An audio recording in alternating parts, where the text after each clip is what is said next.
And welcome back to another episode of JP and the Beanstalk. You bet. Brought to you by Fudgesicles and great energies in all the gyms. Oh yeah, especially when there's a fudgesicle in my mouth.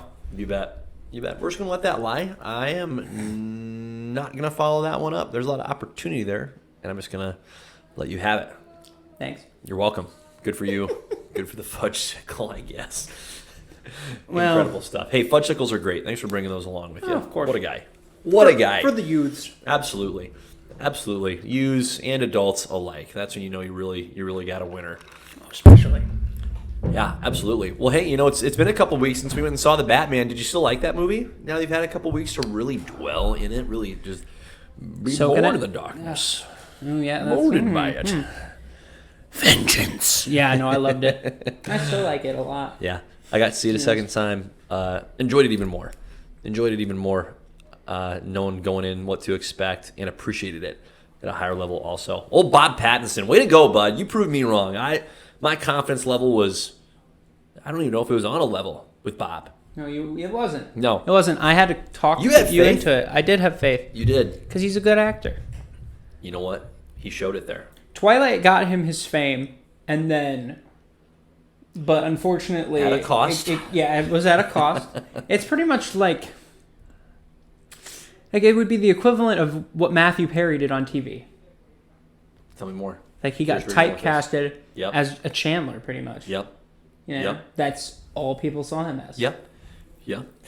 No, I thought old Robert Pattinson was tremendous. I'm looking forward to seeing more of him in future installments, of which there will be more, and there will hopefully be plentiful. I'll tell you what, that was, and we won't stay on this for too long because we spent a good hour talking about it on a previous podcast. We did. And it was great. Go check that out. It was great. Last episode. I can't remember another superhero movie that I've seen in a while that so intentionally emphasized and spent such a vast majority of the movie on the alter ego rather than the person behind, like, yeah, I think that's which is what I preferred, yeah. Right. Yeah. Right. Because I remember watching Iron Man 3, and there was so little Iron Man in it. A lot of Tony Stark, right? And that's a good portion of the character, good part of that hero, but we just didn't get enough Iron Man. Unfortunately, that was the part of the drive of the movie, like, Lord, strip the armor away. Yep, right. That's see the man underneath. That's an easy trap to fall into, and even if I want to stay on a more of a Batman tangent, like The Dark Knight Rises, there wasn't as much Batman in there as I would have personally preferred, for as much as I still enjoyed the movie. A lot of Bruce Wayne, and so I enjoyed how much Batman we got in the movie that was appropriately titled The Batman. So it was awesome. Outstanding stuff. So just had to throw another plug in there. Well, hey, it's been a year of this, Riles. I'm going to say, on another note, happy 1 year. Wow, good for us. And by the way, this is not the exact date of when we released. No, it's more like we've had 1 year's worth of podcasts. I'd rather celebrate that. You bet. Close counts in horseshoes, hand grenades, and podcasts. There is no doubt. It's outstanding. Yep, just like the saying goes. Yep. Horseshoes, hand grenades, and podcasts. 100%. Big fan. Big fan. Well, it's been fun so far. Looking forward to what's to come. And I think this is as good of an opportunity as we will have to do a little best of from the previous year. This is true. Yeah, best of, in particular, content that we have been able to see in the year since we started doing this podcast, Riley. There has been a absolute deluge of content that has just, again, the key word, soaked us since a year ago, and it's only increasing in its volume, so it's not going away anytime soon. There's been the advent of the Marvel Disney Plus TV shows, so we'll get into that. There's been more installments within the MCU itself, and the DC cinematic, I don't even know if you want to call it a universe, let's just call them films, okay? Yep, I'd say that's fair. They've taken a couple of shots, and I would say one shot last year. I'd say they've been worthwhile. As to whether or not it's your cup of tea remains to be seen, but at the very least, the one shot we got last year, hey, you can't say it was poorly made. Yeah, so, and let's make that clear that this will be for the whole month of 2021. Not 2022, so not the January, February, March. We'll go over that next year. All of 2021. Yeah, we'll stick with 2021. I agree. That's the right place to be. So let's just do kind of a quick recap. Let's start on per usual, right? Let's start on the Marvel side. Let's start where things are healthy, where things are. You don't want to get the one movie out of the way of DC. It would just feel a little. We want to build it up till the end. I think it'd feel a little sad. Let's just dive into the Marvel side. Let's be honest. They're big brother right now. They're doing well. Okay. On the film side, Black Widow came out. Now, not till July, all right? We're still feeling the effects of the pandemic in terms of when movies were being released. So, Black Widow came out July 9th, 2021. Okay. Shang, as we now know, Shang-Chi. Really? I thought it was Shinji. And The Legend of the Ten Rings, September 3rd, 2021. Eternals, November 5th, 2021. And sneaking in the pole position, Spider-Man, No Way Home, December 17th, 2021. So, there's your movie. That's the movies. roster. Now, this is not... Oh, do you have the Disney Plus shows? You know what? I apologize. My prep work. Shoddy at best. Good. Room for improvement here. I looked at that and I was like, that didn't include the shows. No. But I figured, I was like, he probably has another link. I know I can list the shows off just as I know that you can, but what I would like to try and locate were the release dates from 2021, just to give us a little additional context. We know WandaVision came out first. Okay, so January 15th, WandaVision 2021 kicked off the year for us. Falcon and the Winter Soldier kicked off March 19th, 2021. So we definitely had Marvel content prior to that Black Widow movie. Loki kicked off June 9th of 2021. So all three of these outstanding shows were released prior to the first Marvel Cinematic Universe film of the year. And then What If gave us its first taste back on August 11th of 2021. And there's one missing on there, JP. What do you got for me? Hawkeye, sir. Didn't that come out in December? I know, I chose to black the one out. No, it 100% came out in December. Well, 100% came out in December. Wow. Here's a really good question. Why isn't that on my list? You're right. No, good catch on your part. Hawkeye also came out so aggressive. Right around Christmas time. I feel like it was shortly after Thanksgiving. Yeah, I chose to block that one out. Okay, so there's our Marvel lineup. I'm curious. Let's have a little back and forth here. Let's start on the TV show side, all right, since they really got us back into the Marvel world. Out of those shows, so WandaVision, Falcon Winter Soldier, Loki, What If, Hawkeye. What's your ranking? Top to bottom. Oh, my ranking? Yep. And just to clarify, on this show, we're not so hoity-toity, nose high in the air that we drown when it rains, that we're trying to presume to tell you what you should have liked the most. This is just our personal preference, what we enjoyed at the highest level. Yeah, so don't poop on me for liking something that you didn't like, because then I'll find you and I'll poop on you. So, okay. To save the poop, yes, let's just get that out there so that everybody's aware of the kind of the ground rules here. And keep it civil. Personal preferences can vary. So with that in mind, what do you got? What was your top? What was your favorite TV show out of those? And if you say Hawkeye, this is where the show ends. We won't have a year or two. Well, lucky for you, so. I'm going to say a Hawkeye. No, oh, man, I'm trying to remember. It's taking me like a second to remember. Man, I'm torn. Like, this is a hard question. This might come as a difficult one. This might come as a little bit of a surprise for me. Yep. And it might not. It might not. But I think I got to say Falcon and the Winter Soldier is number one. Okay. I think so. Yep. Who's your number two? Number two, probably Loki. Okay. And then we'll stick with WandaVision at 3. Sure. Hawkeye at 4. What If's kind of its own animal. Okay. Because it's like each episode's its own thing. But I didn't really care for the finale either.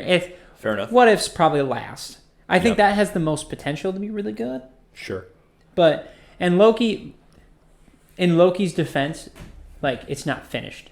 Also so for me, it's also kind of like, yep, there's still more. Yep. But yep, that's great. So you got Falcon and Winter Soldier top for you. Yes. Okay, I thought that was outstanding. What I enjoyed the most, I enjoyed Loki the most. I was a little initially underwhelmed by the finale just because it didn't provide resolution, which I was really hoping for, considering all the buildup in the previous 5 episodes. But you did get Owen Wilson. But man, I got Owen Wilson, and that's all that matters. Owen freaking Wilson. The show was so engaging. I enjoyed the heck out of it. Love me some Owen Wilson. Give me that all day long. But that's the top spot, what I enjoyed the most. Right after that, it gets tricky, okay? Hawkeye's at the bottom for me. I know it's at the top. I know what's at the bottom. And Falcon and Winter Soldier, I really enjoyed. But I enjoyed WandaVision more than I thought I was going to also. So I don't want to... I feel like putting WandaVision at third is lower than it should be. But I think I enjoyed Falcon and Winter Soldier just a tidge bit more than WandaVision. Just a little bit. So it would go Loki, Falcon, Winter Soldier, WandaVision, What If, which I learned to love as it kind of unraveled. And Hawkeye, they did the Kingpin dirty. They had a chance. They did the Kingpin dirty. That nonsense with the watch, that was tough. My expectations were higher for that one, and it suffers in this particular ranking for where my expectations were. Yeah. My expectations for What If were non-existent. Hence, it's in the 4th spot, just kind of safe, right? But Hawkeye sitting there at the bottom, exposed, just exposed. I'm still salty over that one. Yeah, I was trying to think too, because we were spoiled with the first 3 Disney Plus shows. To be honest with you, we were spoiled. They were great. I think why Falcon and the Winter Soldier is number 1 for me is just the dynamic between Bucky, Sam, and U.S. Agent. Yep. Because it was good. It was a good dynamic. Great. It was great. And then, like... I don't think they could have done that better. No. Like, the dynamic between those two was worthwhile from the very outset. Oh, for sure. But it grew so well throughout that show. It was terrific. And the character study of each of those guys, Sam trying to bear the burden of Steve Rogers trying to give him the mantle and him rejecting it, but then trying to say, wait, I changed my mind. I'll actually take that. I'll actually step in. And Bucky dealing with his past. Like, that was a delight to watch that unfold and see a little bit of Bucky in Wakanda having all that just psychological programming undone. Yes. By his Wakandan friends. Like, that was outstanding. Enjoyed that a great deal. Yeah. So definitely I think just having a clear cut like villain too is just really icing on the cake. Loki, that's probably why Loki isn't number 1 for me. Like, we got a little bit, but it wasn't like this is the villain. It was more like, okay, here's all this build up to all this stuff that's happening. Yep. Season 2. And a lot of internal conflict. It's good. It's great, but it's like, I need a villain. Yep. And then Agatha was all right. She was all right. Okay. But she's not my... That's fair. I prefer... That's what we call personal preference. I prefer the U.S. Agent. And Zemo. Zemo's good. Yeah, both U.S. Agent and Zemo were worthwhile in that show. Zemo was hilarious. He was hilarious, unexpectedly so. I got to say, I was not anticipating comedic relief coming from our guy, Zemo, but that was outstanding. And she would have put the mask on a little bit more, but we can get into that in another day and another dollar. Absolutely. But the U.S. Agent, it was great that they both introduced that character and didn't kill him. We're going to get more of that. I know, it was so good. Yes. And then the fact that we're getting like this it feels like we're getting this street level stuff built up with what? So hungry for that. Julianne Louis-Dreyfus. I don't. Her other character's name is super long too. So. Val. Yeah, we'll go with Val. That is That's 3 the letters. Safe choice. 3 letters, Beans. 3 letters. Couldn't remember that. But I can remember Julia Louise and Dreyfus. Yeah, I'm gonna stick with Val. 100%. Yeah, Val's so much better. It's great. Yeah, that's an outstanding choice for me. The Owen Wilson's, he's just money. His dynamic with Tom Hiddleston was perfect. It was perfect. And I enjoyed just the conceptual almost riddle that's trying to be undone or resolved within that show. The absolute, what is the word? The stakes of, and the conversation around the stakes of whether or not free will is a relevant, tangible thing in the universe. And they're obviously presenting this in a fictional sense, but always one of those conversations that has some real world application also. And so I really enjoyed having the opportunity to kind of examine that idea, that thought within this safe space, if you will, of a fictional TV show. But it was great. It was fun to see how it was handled.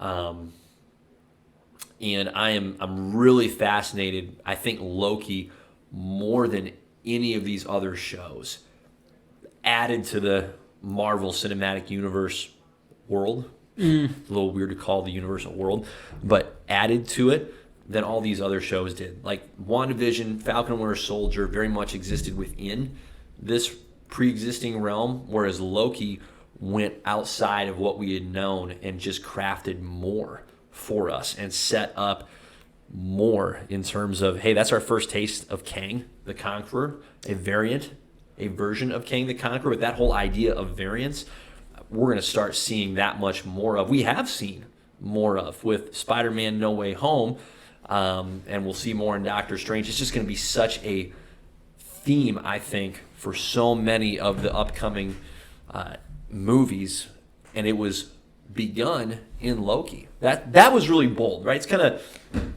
It's hard, I think, to think back or remember back to almost a year ago when that came out, how there was this idea of, wow, they're really going to do something in a Disney Plus show that's going to impact the movies that someone who is seeing the movie maybe didn't watch the show. And I think they were willing to take that chance. That's my hunch. We haven't seen it directly referenced yet, but without getting too far down that rabbit hole, I think we're going to see that here in Doctor Strange come very soon, here in May, with the themes and ideas and concepts that were introduced in Loki. And frankly, I think we're going to see Loki himself. So bold swing by Marvel. Loved it. That's my top pick. Question. I'm just wondering, it'll be interesting to see where the season 2 picks up. Yep. Because it feels like season 2 should be done before Multiverse of Madness, but I don't feel like that's the case. So I'm gonna be curious to see how they handle that. So yeah, we'll find out. Yeah. WandaVision was great. Also, it was really, speaking of bold, Falcon and Winter Soldier was a pretty straightforward way to tell a story, like really linear. It was, hey, here's where it starts, here's where it ends. WandaVision, with its first two and almost entirely the third episode, projecting this show within this paradigm of old classic TV shows without really letting you as the audience know what the flip was going on. That was aggressive. That was aggressive, and I didn't care for it until I got the reveal. But once I got the reveal, my attitude towards those initial episodes changed from skeptical to, all right, I'm pretty positive that was great. So really, again, love the boldness there. Really enjoyed that exploration of the character of Wanda. What a tragic character. Speaking of one that we're going to see in Doctor Strange. Yeah, I think she's going to go off. Oh, boy. I think she's going to go off in this next movie. Oh, boy. For me, it's just, I think if I were to do that show again, I think I could only watch like the last 2 episodes. Yeah. I didn't care for it, I guess. Like, it was okay. It was all right. Her dynamic between her and Agatha was really good. Sure. Seeing her have kids. I think I might be a little biased in the fact of what they did with Quicksilver. Oh, that was a mean tease, wasn't it? Wasn't that a tease? We thought, here we go. Here's our mutants. That was a boner of a tease. Wow. Yeah. Massive boner of a tease. Yeah. I thought we had it, man. I thought the mutants were there. That's a little hard to forgive, even at this stage. Oh, it was cock tease. That's the best way to describe that. And I still haven't forgiven them for it, but that's fine. Still better than a few of the other shows. That's okay. Even my 2-year-olds are upset about it. We brought it up and they're weeping in the other room. Yes. Sad. I don't know if Harry's working. I'll have to see if I can keep that going. Amazing stuff. Amazing stuff. Yeah. I mean, that covers it for the shows. I think we can actually take it to the movies. Let's do it. And the movies. All right. Boom. So, again, Black Widow, Shang-Chi, Eternals, Spider-Man No Way Home. Oh, my goodness. Well, I feel like this list is very self-explanatory. Right? It's almost in Black Widow's order. Number 1. Psych. Not on my life. Tell you what. Let's run through the rankings real quick, and then I do want to spend a little time talking about that Black Widow flick. So. Oh, you do? I do. We need to spend more time on it. No, I want to spend a little time on it. That that movie has its merits, so I don't want to dump on that one. All right, so, I'm gonna dump on it though. Hey, wouldn't be a podcast without a rant from you. So here's your opportunity. Spider-Man easily at the top. Easily at the top. Spider-Man No Way Home might have like the decade locked down. It's as good as it gets. It's really outstanding. It's phenomenal. Yep. Really how outstanding. They point out it was with Sony. Yeah, we needed that clarification. Yeah, sad. Spider-Man No Way Home was incredible. Shang-Chi, probably number 2. I'd agree. For me, my expectations, again, pretty modest, and they were exceeded. And I don't know what to do with Eternals and then Black Widow, quite frankly. I did not dislike either movie. I was very hopeful for Eternals. I'm not going to say my expectations were high, but I thought that it was going to be... I thought it had a chance to be great, and it wasn't. It was fine. It was perfectly fine, but it was by no means a movie that after I got done watching it, I'm thinking, man, I'm looking forward to seeing that again. I was like, okay, saw it, and that's probably it. I'll probably see it again sometime, but... and Black Widow was entertaining. Black Widow probably entertained me more than Eternals, and I don't love the look on your face right now. I don't have the same emotional attachment to Taskmaster that you do. I don't even think it's an emotional attachment, but go ahead. It's fine. Whatever you want to call it. Whatever you want to call it. So I wasn't devastated, and I really enjoyed Yelena being introduced as a character. She was fantastic. The Red Guardian being introduced was enormously entertaining. Okay. So those two characters, you bring up fair point, in and of themselves were more worthwhile for me. I would marry Yelena than Continue. Right. Than Eternals. Like, love my guy Gilgamesh in Eternals. Really enjoyed. I flip and blank on this guy's name every stinking time. Who's the comedian that's in this movie? Of what movie? Of Eternals. Oh, Kamal Nanjiani? Thank you, Kamal I know my Nanjiani. standard. You do. I know that I can rely on you for Kamal. He was extraordinarily entertaining. He was good. But for me it's Black Widow, 3 and 4. Not a very big gap between those two. But that's where I land. What about you? Spider-Man. Now, our list almost on its own list. Our list is the same. I'm going to just come out and say that now, but I want to define the gaps that are here, okay? Mm-hmm. Because Spider-Man, and for the people who can't see my hands right now, Spider-Man is through the roof. Yep. High, really high. I can't touch it. It's like Shaquille O'Neal. It's an all-timer. So it's up there, untouched. Yep. Never be touched again. Okay? Boom. And then you go like a couple notches down, at least.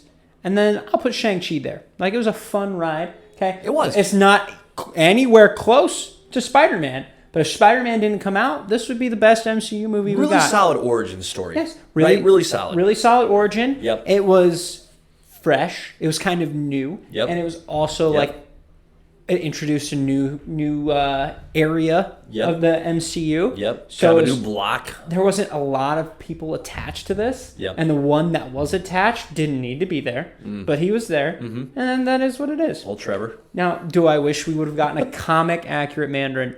Yes. And I will die on that grave. But what we got was not bad. That was probably the closest thing we'll get. Yep. Okay. And then we go down, like, a lot more notches. So we're at sea level now.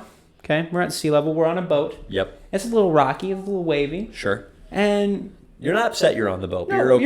you're You're ready to be done. At least the boat's not sinking, right? It's a canoe. It's a rough canoe, but at least it floats. But the one thing about this canoe... I enjoy how this analogy is taking shape so much. Sea level boat, canoe, rough canoe. But what's good about this canoe is there's one really good oar, and it's Kit Harington, and he's steering the ship. And in that ship, it's called the Friendship for a reason, okay? And it's you, and it's me and Kit Harington, and that's all I care about. And we're rowing this boat, me and Kit. Boom. Love Incredible. It. We got the Black Knight built up into it. Okay. Please don't ever stop with this analogy. Please just keep going. And the canoe is pretty much the Celestials in this sense, where it's like it's a good foundation. There you go. And the other oar fell into the sea because it's Harry Styles. So. And now. One oar, one canoe, one oar. And we're not done either. And then we're in the middle of the sea, and then. Oh no! You fell off, for instance, and it's the Mariana Trench, and it's very, very far down, and that's where Black Widow lives, okay? But Dory and Marlin, they're there, and you're wondering who those two are? That would be the Red Guardian and Yelena, and those guys can swim away from that movie and come out unharmed. Just keep swimming in this sense, and the rest of the movie can die in the Mariana Trench. Is that almost entirely because of Taskmaster?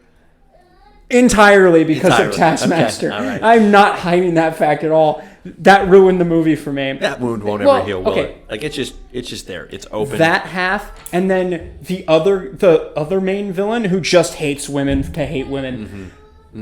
Worst motive ever. Yep. Look, are women the best thing ever? We're not going to get into this in the podcast, okay? That's a trap, all right? But...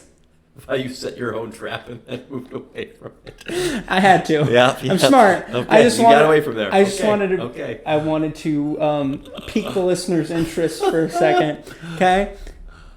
But that's a stupid motive. And besides that, we don't have any reason to why he hates women. Like, it would have been... I would have taken like a flashback. He's in middle school. There's 15 women around him, and they're just beating the living shit out of him. And he's like, you know what? They're all gonna die now. They're tools. I would have understood that. You got beat up by 15 women, okay? Or like if he was that awkward guy, in middle school, and he saw this really cute girl for the first time, and he goes up and he's like, "Hi. You want to go out with me?" And she goes, "No, you're gross." And then he's like, "I hate women forever. You're all dead to me." I would have understood that too, because he was a weird looking dude a little bit, Couldn't even they couldn't even make him a Aldrich Killian from Iron Man 3, the awkward, pretty significantly disabled guy at the outset of the movie who uses the rejection of Tony Stark and his lady friends to turn himself into something more, right? Couldn't have even given us that. Couldn't have even given us that. Nope. Instead, he just hates women to hate women. It was tough. It was tough. That line will never... Totally agree. Will die in infamy. That one line where it's like, "We have plenty of them to use." And it's like... the population's 50-50, dude. Yeah. You can use men just as you can use women. That doesn't make sense to me. Not a great villain. It felt way too much like early MCU villains that were clearly dispensable. Oh my God. Now, the thing that I'll say that I wanted to get to in defense of Black Widow is perhaps the worst thing. Let me rephrase that. The biggest thing it had going against it was when it was released. Like, the character of Black Widow is over. Passed away in Endgame. So we know going into this movie... Spoilers! Spoilers, man. The stakes are already so limited. It just takes such a significant chunk of tension out of the movie when there's really no question as to what is awaiting this character, right? And so I think that was that's one of those fascinating in my mind, like what ifs. Like, what if this movie, what if Black Widow had been released after Captain America: Civil War? That would have been good. That'd have been really cool. So whenever I get around to rewatching the Marvel movies, I think this is one where, as much as I enjoy watching them in order of their release, this would be one that I'd be willing to cheat a little bit and watch after Civil War, just to try and get a little feel for that. Like, hey, what's that feel like if I'm watching it after Civil War, when Natasha has gone on the run with Steve and with Sam and with Wanda? Like, what does that feel like? But I don't disagree at all. The main villain, brutal, just not worthwhile in the least. What they did with Taskmaster, well, again, unforgivable. I don't have that attachment to that I don't character. either. But it's unforgivable. It still wasn't like this was a inspired reinvention. I knew. It was tough. I should have known as soon as the mask came out. I was like, that's the daughter, isn't it? Yeah. I should have known. That's true. You should have. You should have. It's sad. To me, what's sad about Eternals and Black Widow, and then we can go on to the one DC movie that came out. The one thing I think that saddens me the most is that I was more excited about what's to come, what came out of that movie, than I was about the movie. Like, I was way more excited about getting the Black Knight out of the Eternals and the Celestial origins. I thought that was really cool to see the Celestials for the first time, and they lived up to their hype. Sure. They're a big deal. Yep. And then to have literally big deal. Yeah, legit. And then for Black Widow to get the next Black Widow, the person taking over the Black Widow mantle, and by the way, perfect choice. Okay? Yeah, Yelena's outstanding. She's hilarious. She's hilarious. Yep. Okay, 10 out of 10. And then David Harbour, I would love to see again as the Red Guardian. I thought that was awesome. I think it'd be cool to have like Captain Canada come in, and then we just have a 3-way fight between Captain America, Captain Canada, and not Captain Rush, the Red Guardian, Captain Russia, aka the Red Guardian. I think that would be. He actually might be Captain Canuck. Either way, incredible. I want that, and that could be a 1-episode deal. Sure. A half-hour special. Maybe we'll get a what if. Even the cartoon version, we would take that. Yeah, Eternals. Like, for some reason, it was most boring. My best memory from that is Blade getting teased. And we didn't even know it was Blade in the post-credits. We didn't even know it was Blade. Yep. But the Ebony Blade coming out was so cool.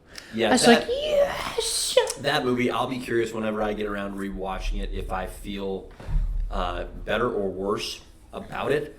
Because I was really hopeful going into that, and what I remember thinking, and I still believe this, is it could have been the equivalent of Star Wars Rogue One, where it's a movie that nobody knew they necessarily needed or wanted, but after having seen it, you go, hey, that really enriched what has come before, having now seen that movie. And this just didn't do that for us. Like, this movie is easily the most dispensable in the sense that, man, if this doesn't exist, it's okay. Yeah, we're not any better or worse off.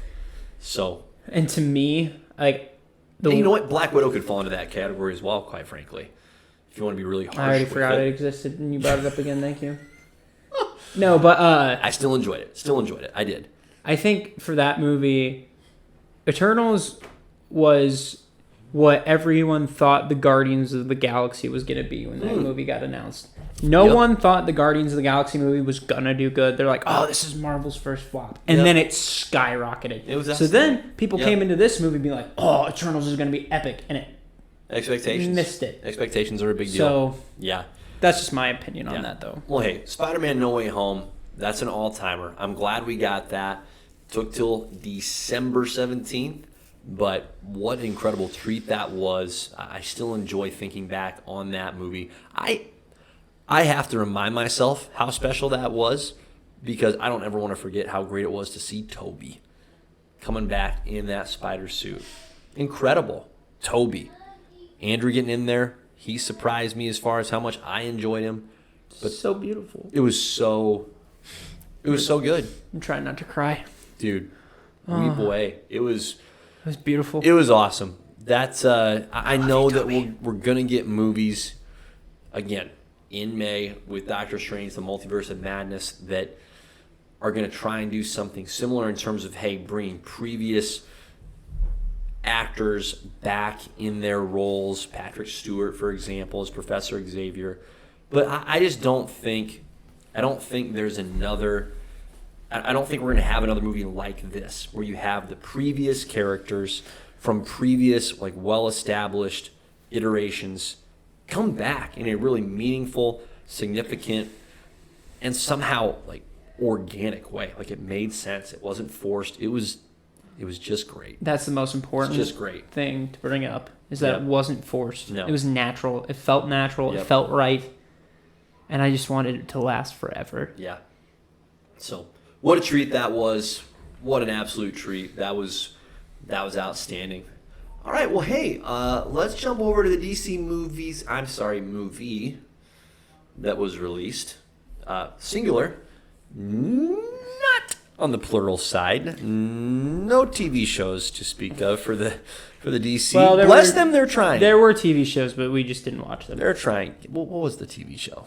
Which one are you thinking about? There's a few of them probably. Well, if you talk about like Titans, okay, and we're not gonna. The CW alone has so many shows that neither of us have gotten into. I see. Yep. And Peacemaker just came out, but that's this year. Correct. I will probably watch that. I'm very curious. Okay. The Suicide Squad, Riles. Suicide Squad came out August 6th, so smack dab in the tail end of the summer. What'd you think? It's got to be number one, right? It's kind of like, I can speak to this as a former homeschooled person. Where it's like you're instantly the valedictorian. Like, you're at the top of your class. You're the guy. See, no, the Suicide Squad being the number one DC movie is the equivalent of me being my parents' favorite son. We're the only ones. That's where we're at. Yeah. No, okay, let's do. I'm gonna do this. Okay, so obviously Spider-Man, untouchable. Yep. I gotta throw a little bone here. The Suicide Squad might be number 2 for superhero movies. Oh yeah. Me. Okay. I think the only one that gives it contention is Shang-Chi. Mm-hmm. And I think the Suicide Squad gets that edge over Shang-Chi in the sense that anyone can die in that movie. Yep. And it's like, oh, they died. It's done. Yeah, some legitimate stakes. Like Shang-Chi, you knew probably who was going to live and who was going to die. Yep. You kind of figured it out. Because Marvel's got that formula down pretty my guy Shang-Chi's not dying. Right, he's not dying. Yeah, no, he's not. Right. You knew the dad was going to die. You knew Papa. Probably going to go. Papa, no. You knew he's gone. Okay. So the Suicide Squad, you go in and you're like, I don't know who's going to live. I don't know who's going to die. And guess what? A lot of people died. Yeah. And I like gore. What can I say? Well, not like gore. I like funny gore. There's a difference. Yep. Right. Yeah. I have a hard time with this one. It was just so gross. Man, that's just not my cup of tea. I enjoyed a lot of the concepts. I enjoyed a lot of the pursuit of those concepts. So I thought it was as good as it could possibly be. I mean, these are all obscure characters with the exception of Harley Quinn. But otherwise, I mean, these are characters that I'm a DC Comics guy. I don't know jack squat about Peacemaker. Okay, Rick Flag's in there, I suppose. But Ratcatcher, King Shark, I think I've read of one appearance of his in a Green Lantern comic. There's not a lot to go off of there in terms of coming into the movie looking forward to seeing this character or the other. I mean, freaking arms fall off, boy. It was humorous. TDK. It was funny. The ferret. Oh my gosh, the ferret, the polka dot man. It was creative. When Peacemaker and, good grief, Idris Elba's character. Why am I blanking? Oh my gosh. Bloodshot. Thank you. Wait, Bloodshot or Bloodsport? Bloodsport. Bloodshot. Yeah, you got it. Bloodshot eyes. When Peacemaker and Bloodsport are essentially kind of having a, hey, anything you can do, I can do better. Okay. How to kill somebody. How we measuring sticks. Right. It's that was a really, really entertaining scene. Rick Flag dying was a huge bummer. It was a bummer. Huge bummer. I wonder how I would feel about this movie had he not perished at the hands of Peacemaker. Not that the villain turn of Peacemaker wasn't solid in terms of storytelling for the movie. It was a good twist. It was compelling. But I hated that it came at the expense of my guy Rick Flag being able to continue to live. Like, that just sucked. That sucked when he died. Honestly, I think the most satisfying part for me was that I feel like they pulled Starro off really well. Sure. For a villain. Sure. If you would have told me Starro would have been a Suicide Squad villain, I would have called you crazy. And it worked well. Like, the only other people he would have fought and it would have been cool would have been Justice League, and we're not going to get that for many, many moons. So it was cool to see it in this capacity. Yep. Super gross to see it now. Look, like I said earlier, I enjoy gore in a funny fashion. Mm-hmm. There were some scenes in here that I was like, I don't need to look at that again. Yeah. Like the experimentation, the whole I know. That's what stuck in my head. Like, had that not been a thing, I might watch this movie again, and I'm like, I don't even want to watch it to try and dredge up those images. Those were gross. And at that point too, I was like, you know what? I hope the starfish does kill you. I was like, right. You deserve this. Right. Like the starfish, you asked for this one. Right. You're just a bad dude. You're a bad woman. Yeah. You're a bad lady. Yeah. And I don't like you. You need to go. Which she does a great Amanda Waller because I don't like her and that's what she's supposed to do. So. Yeah. But she was great. Well, the one little plug that we could say kind of sort of DC did a movie, but it by no means was new, was the Zack Snyder cut of Justice League. I know you haven't seen that. Still haven't. I'll you know what? I'll raise that banner and say, listen, if you haven't seen it, go check it out. Worthwhile. I am not going to defend the original cut of the Justice League. It stunk. Shouldn't have stunk, but it did. It stunk. This cut, that was entertaining. That was worthwhile. It's still bloated, right? They gave him just about 4 hours to play with, and they should have whittled it down to 3.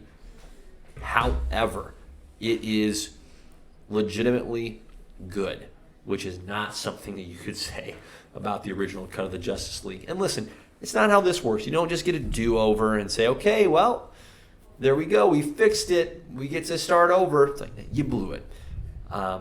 The one piece of optimism that I have, or the biggest piece coming out of the DC movies that we've seen in general, love who they've cast as Wonder Woman, as Superman, Aquaman, heck, Cyborg. He gets a much bigger role. That's why I'm bringing this up in the Snyder cut.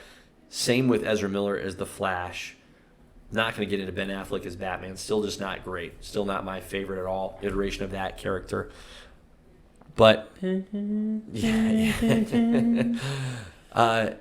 tell you what, it was good. It was good to see some hope. But they've got a chance with the individuals they've cast in these roles. But they got to put some stuff together, man. They do. 2022 is shaping up to be a opportunity for that to come through, and now those movies are all getting delayed, so we're just not even gonna. On that note, wow, real positive. Fun fact: after the Batman, Nirvana's streaming went up 750%. Sure. Okay, continue. Yep. So there's your DC for 2021, boys and girls, one movie, and that's the Suicide Squad. That's a recap right there. That's it. It was joyous. Yeah. Any others that you can think of that are just kind of hanging out there that haven't fallen in this Marvel DC category that you wanted to toss in there? This has been kind of I'll say this. This has been a bit of a barren year for me in terms of reading new comics. I haven't really gone out on a limb to try and find something new. I've enjoyed rereading some old stuff. Jeez, but I gotta remember what I even read. Yeah, I just haven't even been. Captain America and the Winter Soldier was good. Yep, I just haven't been inspired to read something that I have not yet read before. So I'm just trying to remember all of them. I didn't really. You know what? That's not entirely true. The Dark Knight's Metal sequel was outstanding. That was really good. That's easily my best of. I think, why is Captain America the only one I can think of? I feel like I read more. I know I read more. Oh, well, I give up. We'll say that. We'll say that was my best one. And it was good. It was definitely a good story. Yeah. But yeah, I do need to read that. Yeah. I need to read some more DC. I'm in between reading that or Injustice this year. But I know how much of a investment Injustice is going to be. Yep. So I might just stick with metal. Yeah. We'll see what happens. Yeah, Dark Knight's Death Metal came out way back in January, so it's been over a year now. Now that we're in March of 2022. But it was really, really good. That was an outstanding story. At least I should say it came out in graphic novel form. So that was far and away the best new comic, to me at least, that I've read. So I'm gonna have to work a little bit harder here, Riles, in 2022 to get some fresh content into these bones. We will. But that's outstanding. Well, hey, speaking of new content, you bet. Here we go. Let's flip and do it. Let us go. And where are we going? So something that you're good. Something that I wanted to dive into, right now that we've kind of crossed this first year threshold, is in this personal preference light, just kind of do a little conversation regarding what I hold as my top movies. Now, I've got about 30 of these bad boys all together. So I think I'm going to take them about 3 at a time, okay? That just feels right, so we can chew through it slowly and yet not glacially, because if we did 1 per week, that'd be a bit much. 2 still feels a little too slow. So I'm going to go with a little 3-fer action here. And we're going to start from the bottom of the list, number 30, work our way up to numero uno, which we teased a little bit in previous podcasts with the Lord of the Rings trilogy, sitting there at the top, undefeated, undisputed, the champ. But for me, here's kind of how it works out, all right? So we go Ocean's 11, sitting in that number 30 spot, Saving Mr. Banks, number 29, and here's a little dark horse action for you. Cinderella, the remake. The remake. Have you seen it? Like the live action remake? Like the live action remake with your guy, Richard Madden. Okay, continue. Dude. You piqued my interest. He brings, let me tell you. Yeah, he's a handsome guy. He is not bad to look at. And it's the Irish accent that really seals the deal, doesn't it? Tell you what, my guy Rich, he brings a lot to the role. So let's start with Ocean's 11. He would be awesome. Prince Charming. Oh my goodness, he was great. Ocean's 11, terrific movie, like an all-timer, okay? The fact that it sits at number 30 on my list is a bit criminal because it is probably objectively better than other movies that are ahead of it. But that's where it sits. You know, this is all personal preference thing, but it's great. The dialogue in that movie, outstanding. If somehow you're still alive and haven't seen it, go see it. Figure it out. It's fantastic. I have seen it, don't worry. Good. Okay, that was a test. Because it's Ocean's 11, 12, and 13, right? That's right. I've seen the first one. I haven't seen the other two. Okay. Ocean's 12, not as good, still good. Ocean's 13, excellent. Ocean's 11 is the best. Okay. It's really stinking good. So if you've seen Ocean's 11, you've seen the best. My guy, George Clooney, terrific in that movie. Brad Pitt, Matt Damon, numerous others, but just freaking fantastic stuff. Really good. Saving Mr. Banks, all right? Tom Hanks, he's one of my guys. Like, we talk top actors, favorite actors. Old Tommy Guns is right there. Right there at the top of the list. What an absolute... It's fair. He's had a lot of iconic roles. Oh, absolute stallion, okay? My guy plays Walt Disney, and this movie examines the making of another movie, which I'm not sure if that's really a place that most movies want to go when you're making a movie about a movie, but it's about the making of Mary Poppins. Again, if somehow you haven't seen Mary Poppins, there's just nothing we can do for you at this point. Just, come on. But anyway, Mary Poppins, great movie. There you go. You got it. See, it's infinitely quotable. You can sing the songs always. They just make you feel better, right? One of the best things I've done as a parent is have my kids watch Mary Poppins multiple times. That's fair. It's great. It's great. Do they look into the sky for ladies with umbrellas? If not, they should be.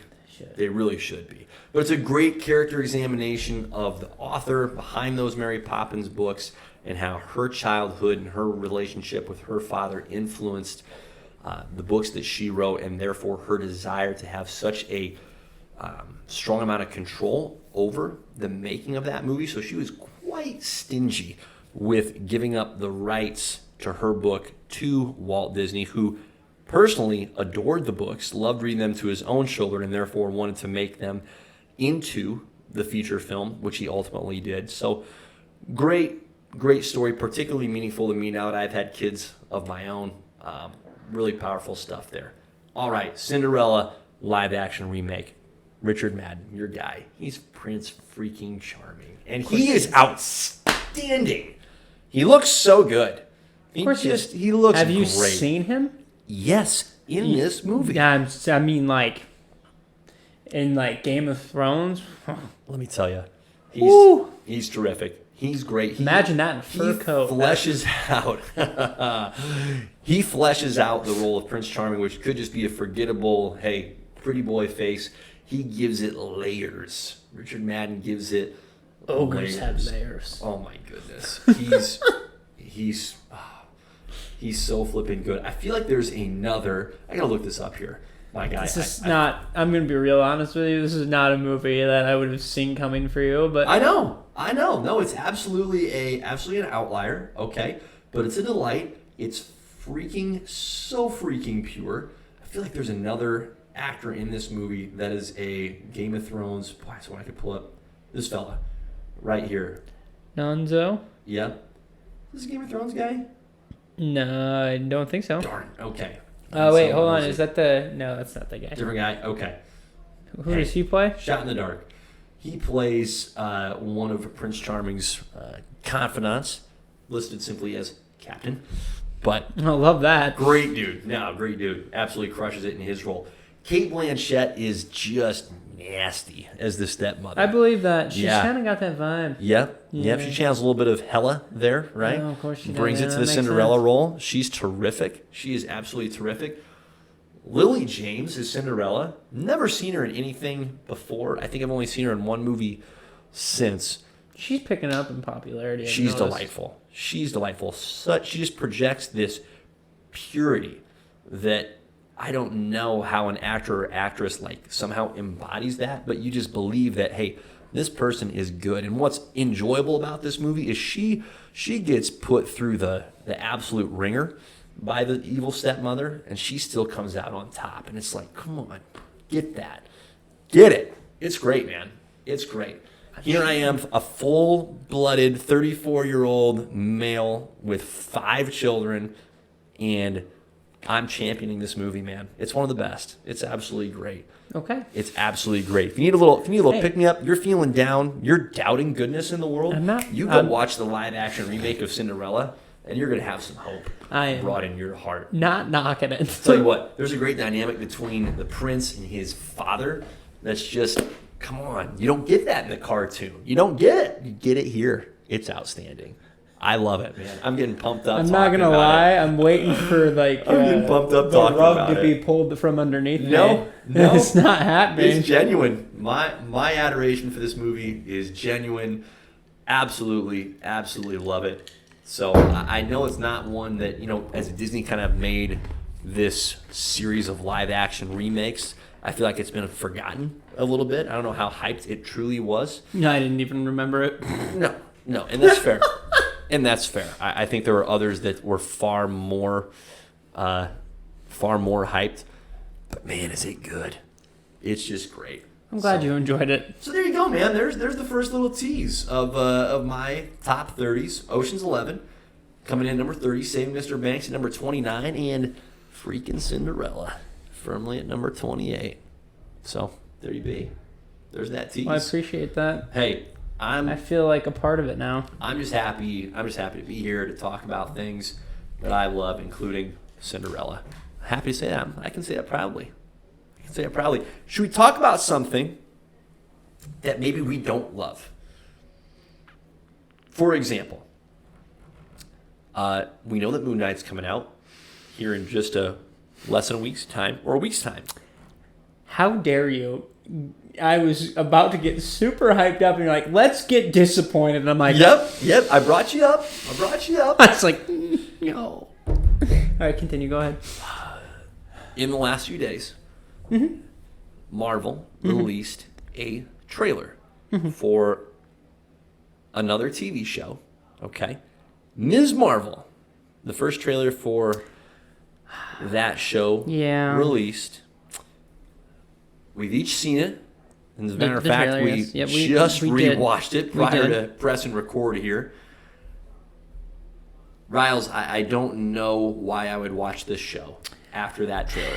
I didn't see anything in that trailer that I'm going, hey, I'm in. Moon Knight, very different. I don't know anything about Moon Knight. Saw the trailer, and I'm very excited for that show. This one, and maybe I'm just not the target audience, right? High school.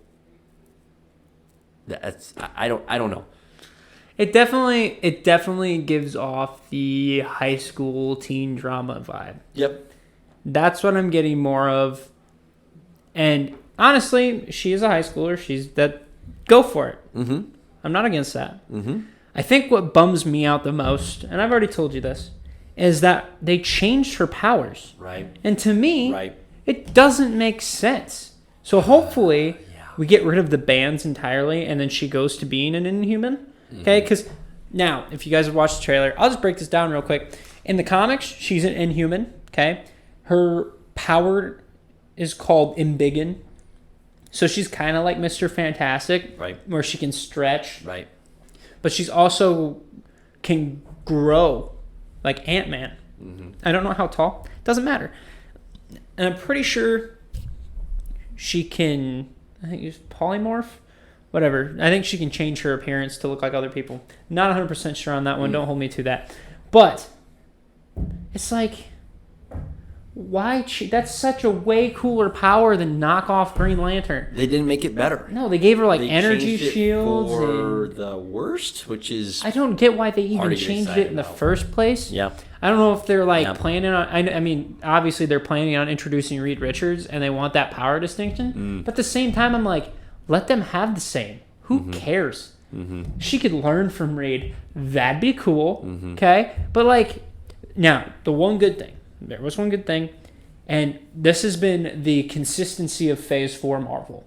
We have been getting comic accurate suits out of the wazoo, and I love it. Good point. So much. Good and point. It looks like it probably won't happen till towards the end, but I'm pumped. And also, I think what this trailer lacks too, I'm all over the place, but stay with me. It's great. I love it. You keep going. But what this trailer lacks is a villain. We don't know who she's going up against. Because let's be honest, if we saw who she's fighting, that might pique the interest a little bit more. But we have no idea. I don't know, to be honest, I don't know Miss Marvel villains.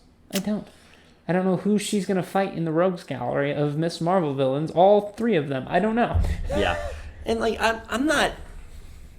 I have to be careful because I don't need to...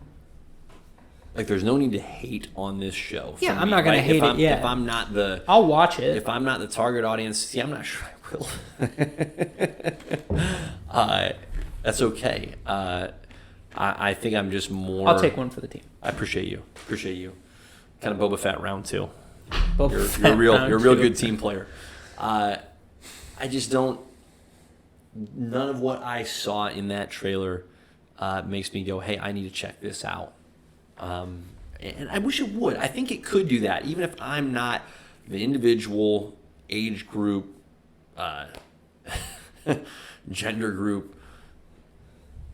I don't know. I think there's opportunity for it to have been appealing, even to a guy like me that still likes comics, enjoys the MCU, and I just feel like they underwhelmed here in round 1 with the marketing. So, hey, plenty of time between now and then. We also didn't get an alleged release date. So sometime, I'm guessing, let's see, Moon Knight's coming out March 30th. So probably in the June range is what I would say for Ms. Marvel. Sometime in that I think they released the release date. Yeah. And I don't remember what it was. Okay. Well, let me just do a quick. Pretty sure they did. I just don't have a lot to say about it other than I share your disappointment with, hey, she's got this really cool Power set. Why are we tweaking this? Yeah, so she's also like a cornerstone right now for like the younger like Marvel heroes. Sure. Like, so if she was on our iteration of Young Avengers, it wouldn't surprise me. Yep. But like that's why she has to be done well. Yep. But exactly. So that's where I'm at with that. Yeah. We'll see.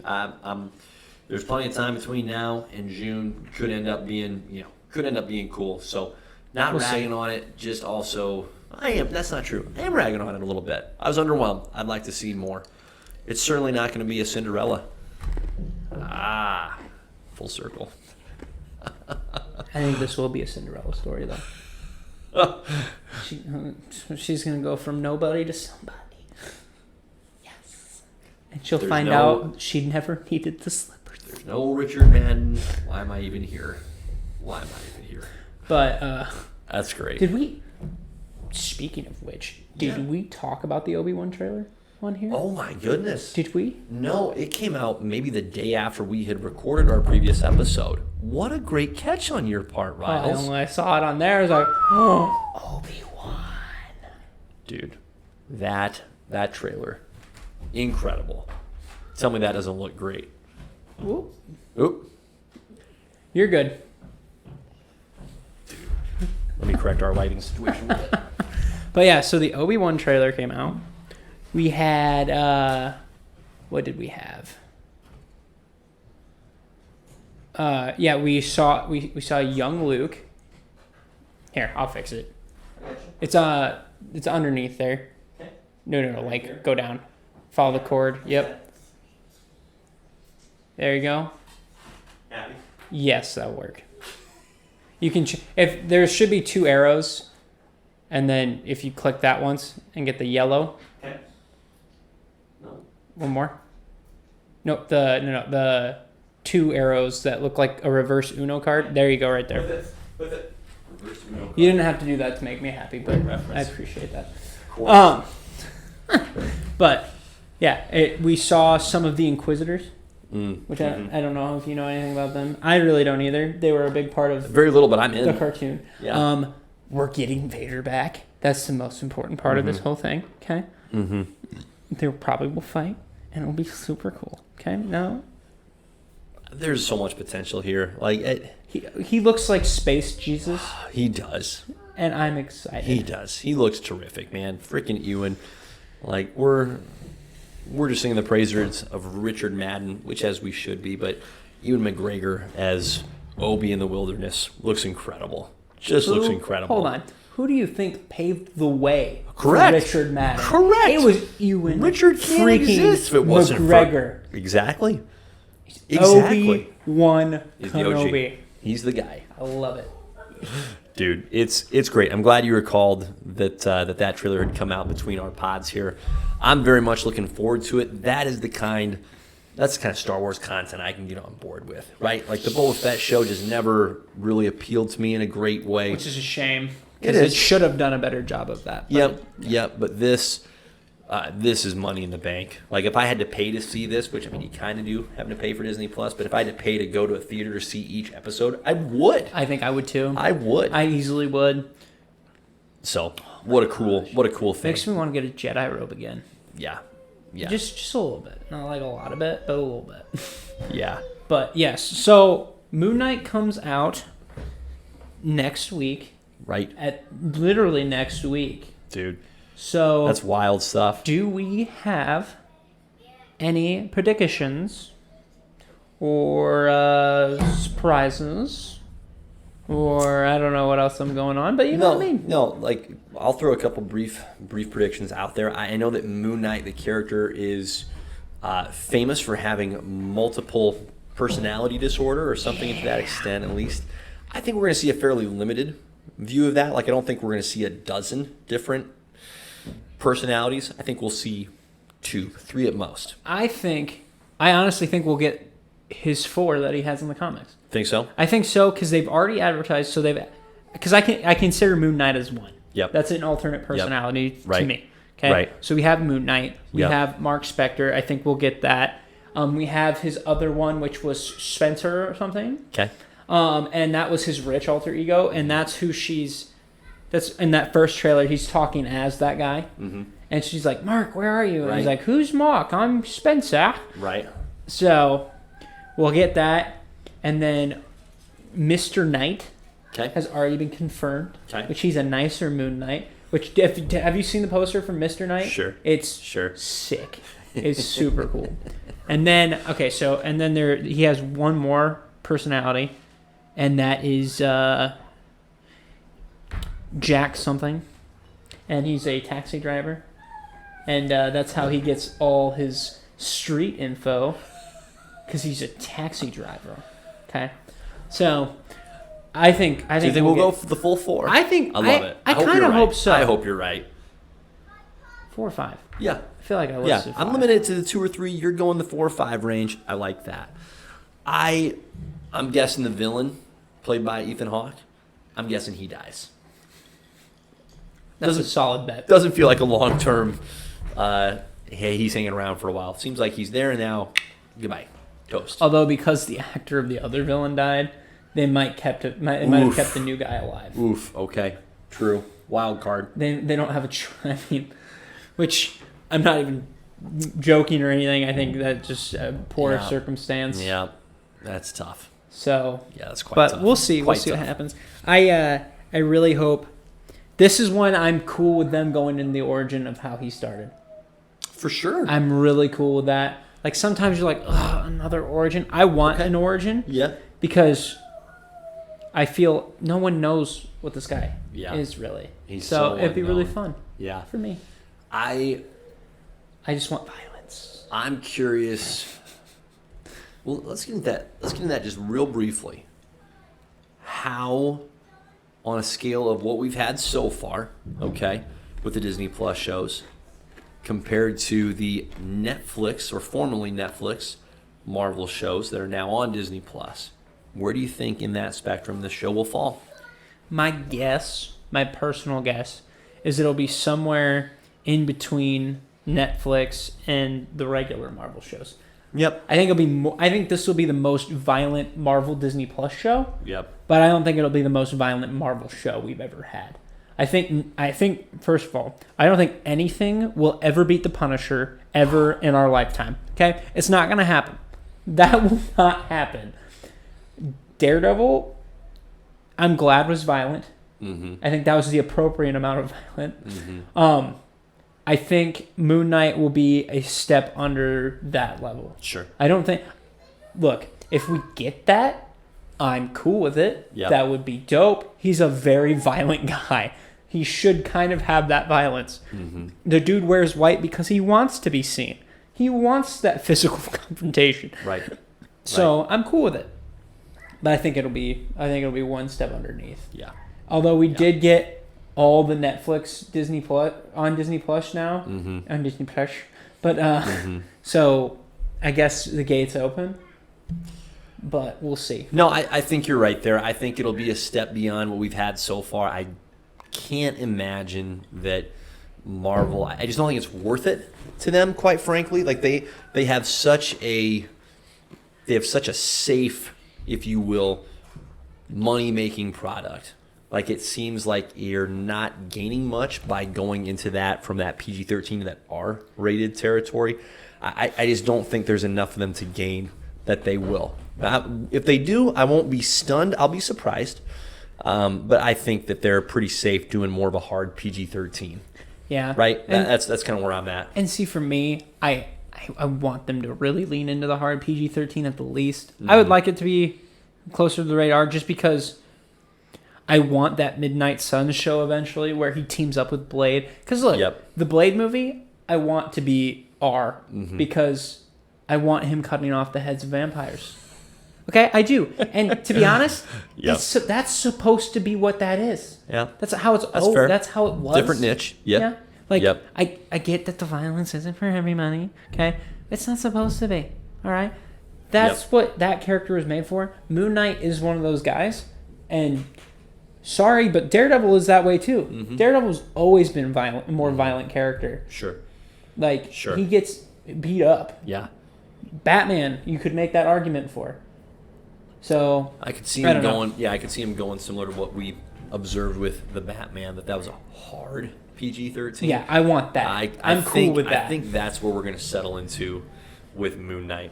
Last prediction / question for you here. With Moon Knight, do you think we will get the introduction or inclusion of any other heroes? That's a good question. So they have established this is pretty much like Iron Man 1. There's no prior connections in this show, which is dope. Mm-hmm. They're going to establish their own. Mm-hmm. If he connects with anybody, I'm trying to think, because it's taking place in London. I don't think that's going to have anything to do with anybody. Yep. And they only did that because New York is crowded. But, which I get, but come on, it's New York. Anywho. Little Captain Britain, maybe? They could have done San Francisco or Los Angeles. He was out there for a while. Regardless, sorry. Got sidetracked. Captain Britain would be a very, very long shot. I don't think we'll get that. Honestly, I think it will be somebody street level. Yeah. So okay. Now this is going to be a very, very long shot. We could get Matt Murdock, Daredevil. Sure. That would again, it's a long shot. I'd be surprised. That's fine. I think it'd be really cool to see a Blade. Mm-hmm. I think they talked about Werewolf by Night maybe possibly being in this. Delaney could pop in here. She's a bit of a globetrotter. Yeah, she'd be okay. Yep. I would be cool with them. We see the Black Knight. That would be really cool. Okay. Yep. That's possible because that is London. Yep. So there's some geographical association there. I would like Moon Knight to be associated with those kind of people. Yep. Yeah. So that's kind of the range. I don't see him meeting Sam Wilson's Captain America right off the bat. That's not going to happen. Yeah. But like a Blade or a Ghost Rider. Okay. We're not going to get Ghost Rider, but something to that level. I feel pretty strongly that somebody's going to show up in a hero sense, and I have no idea who that is. I think all the names that you listed are good possibilities, but I also won't be surprised if it's a new, an additional new hero that and we I just haven't haven't seen yet. Yep. So I'm looking forward to that. Nobody expected Eros in Eternals. Mm-hmm. So for me, mm-hmm. I honestly, right now, I'm going to lean.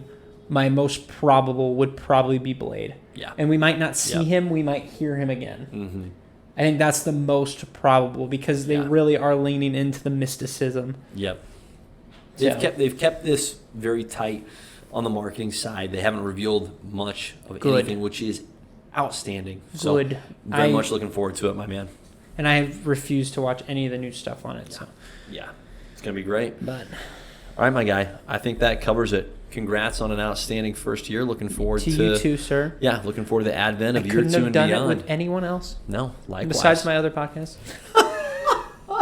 You can say that, right? I genuinely got nothing. I'm kidding. Oh, it's great. I couldn't do. You know how annoying Chance would be doing this whole thing. He wouldn't watch 3/4 of the movie because he's stubborn. It's a whole thing. Bless him. No. You are the first and only person I asked to do this with. So. Appreciate it. What a treat it's been. Yes. What a treat it's been. Awesome Before stuff. anybody starts throwing me under the bus.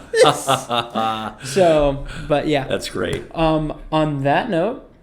Thank you to everybody that's been listening. Yeah, for sure. Yeah, those of you that have... That is a good point to make. that have taken this journey with us. Appreciate it. Keep hanging on. We're going to only get better from here. So. Absolutely. That's our goal, to keep getting better for you. Yeah. So, appreciate you being with us. Godspeed. Adios.